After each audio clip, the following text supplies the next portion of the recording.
Son uncovers the mystery behind his late mom's disappearance on every Christmas Eve with the help of a letter.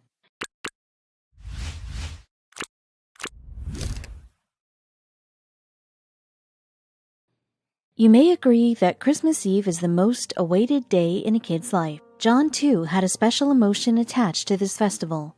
The eve was very special for him, not only because of the celebration, but for the fact that his mother, Sue, used to do something very weird that very day.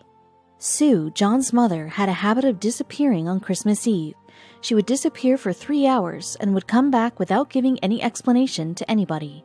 This did not happen once or twice, but on every Christmas Eve, and when being asked, she would lie. That is how years passed by, and one day Sue gave up her soul in the early 70s. It seemed that the secret of Sue had gotten buried with her until a letter arrived from a stranger named Robert. John Dora loved Christmas like any other kid in his childhood. Why wouldn't he?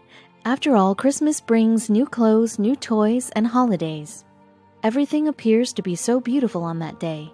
The whole of town covered with snow twinkles and decorative lights. No wonder Christmas is the most awaited day in kids' lives. And the best part is getting gifts from Santa. John had his childhood spent in Highland, Illinois, with his mom, Sue. On Christmas Eve, John used to get up early in the morning looking for the gift, and after that he would take a shower and would wear new clothes. His mom used to make special dishes on that day. He would eat them all and would go out to play with his friends. That is how he used to spend his Christmas. However, there was one thing that stuck out like a sore thumb. Every Christmas, his mother would disappear for a few hours without telling him. This had been going on since he was very small. It was not only him, but anyone, even in her friend circle, did not know where she used to go. This did not happen once or twice, but every Christmas. The little boy used to wonder where his mother goes and even asked her, but never got a true answer. Sue would always lie to him, and he knew that. Eventually, he gave up and stopped asking her about it. He did not mind her disappearance as long as she would make it back in a few hours. John describes the weird behavior of his mother on that day of celebration. She would get up, do all of her chores, and after that would grab her keys and would drive off to a mysterious destiny. The boy would wonder where she was headed to every Christmas Eve. Once he did ask her about this mysterious venture of hers that she used to undertake. However, the woman did not give a satisfactory answer. She tried to evade it, saying she does shopping on that day. Shopping instead of celebrating Christmas with the family? John never bought it. John grew up to be a writer and a teacher. He indeed had made Sue proud of him. The man had excelled in his career of writing and teaching that gave him the opportunity to travel around the world. The man stayed in Mississippi and was employed in a school for 30 years. After that, he moved to Georgia and England. Currently, John is working as a consultant in the Gateway Writing Program, GWP, that is aided by the University of Missouri, St. Louis. His role requires him to travel to many schools in order to assist teachers and students in work pertaining to reading and writing. That is how John is making use of both passion and work. His work is a perfect combination of what he liked doing, i.e. teaching and writing. The GWP is the St. Louis branch of the National Writing Project. This educational body forms collaborations between teachers, educators, and schools so that students receive the best possible teaching in reading and writing. The GWP also provides consultants like John to aid students from all backgrounds. During his years as a teacher, John also wrote for Straight Up magazine for nearly 2 years. The publication was all about music, art, and cultural news happening in Belleville, Illinois. The man had acquired many skills over the years, and the level of his creativity was only soaring day by day. John had a knack for writing, so he also came up with a project of his own. The project motivates people to write with more creativity. He even found a series of books named 99 Words. Interestingly, the story held 99 stories that happened to contain 99 words. No doubt the book can easily be called Lesson in Word Economy, the man explained in 2016 to the Sun Herald. Moreover, teacher and writer John is very much celebrated in his field. The facilitator of the Carlinville Writers Guild, Robin Bullion, speaks highly of John. She calls him someone who manages to find humor in just about everything, and he's got a great imagination. Robin had a lot of positive things to say about John. She also mentioned John's remarkable series 99 Words. The series received a lot of accolades from his friends and colleagues.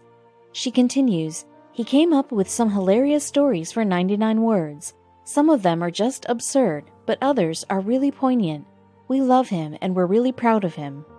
John was very much passionate about writing, and his series of 99 Words, along with other pieces, was a clear example of that. He very well remembers how his mother used to tell her stories that eventually encouraged him to write. He reminisces, "I would take my mom on trips in the summer, and she would tell me stories," he added. "I tried to record them, but the minute I pulled out a recorder, she'd clam up." Sue was an adorable woman with a very kind heart.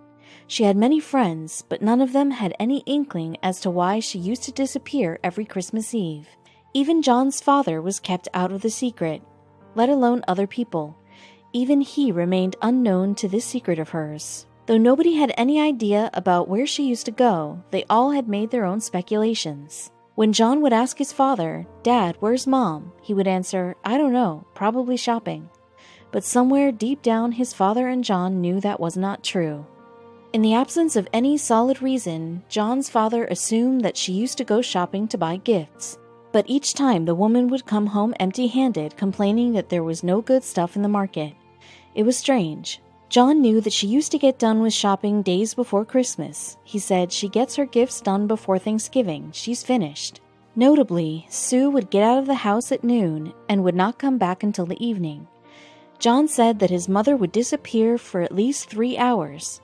However, no one in the house was as concerned as John was. His father and other family members considered this unannounced disappearance of hers some last-moment shopping panic. So the family was under this false impression that she used to go shopping on Christmas Eve. But John knew that this was not the case. Sue, too, knew that the doubts of her family were growing every year, but still she could not leave this weird habit of hers. Now John had grown old, and so did his mother. The woman said goodbye to the world in her early 70s. However, the mystery behind her weird disappearance on Christmas Eve still remained unsolved. John assumed that the secret would remain a secret until a letter made its way to him. Not many days had passed since Sue's death when an unexpected letter came to John. The man thought it to be some business letter and did not give it much importance. However, he decided to open it up. It was from someone called Robert. The name did not ring any bell to John. He was soon going to find out the stunning reason why this man had decided to write to him. He learned that the man knew Sue. He happened to be her co-worker at the toilet seat factory. They used to work together. John wondered what he had to say about his mother. Was the letter about the secret that she had kept all her life? Indeed it was. He read, "Robert's letter with these words, 'I just want you to know how much my family and I appreciate what your mother has done for us all these years.'" The man could not make anything out of this. He read further to find out more. The letter further read, "Every year on Christmas Eve day, your mom comes to my house dressed like Mrs. Claus and gives a Christmas we can't afford to give them." So that is what his mother used to do every Christmas Eve. There was more to this revelation. Robert's letter further stated, "She has given them shoes, shirts, jeans, toys, and candy. I know your heart is heavy and that you are missing Sue. We do too." He continued, "We loved her and just wanted you to know what she has done for us." So now everything was clear like water. The woman used to disappear from her house only to become Mrs. Claus for Robert's children. She was indeed a woman with the kindest heart. Not many people go to this extent to keep their friends' children happy. She used to spend money from her pocket to buy gifts for his children. Now John was not only surprised, but proud too. John thanked the man for letting him know about the great deeds his mother used to do. He replied to Robert's letter, "That short note was the best gift that I have ever received from anyone, better even than that silly old telescope." Robert had gotten so moved by his mother's actions that he decided to make a story out of it. He even gave a befitting title to his book, Mom's Secret Mission. He submitted his story to Chicken Soup for the Soul. This amazing series of books gives space to heart-touching stories. John, as mentioned above, was already a prolific writer. Prior to this story submission, he had already submitted 6 or 7 pieces.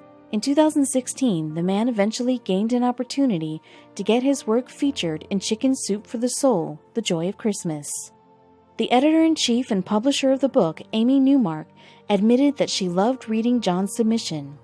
"I loved his story," she remarked. "I loved the fact that his mother went out to help this other family every Christmas Eve for years and never told her own family what she was doing." Amy went ahead describing the hardship involved in winning the competition. She clarified, "It's a big deal to get in," she furthered. "It's an important part of a freelance writer's resume. We know dozens of writers who have gotten book contracts because they have written for Chicken Soup for the Soul. It gives them credentials."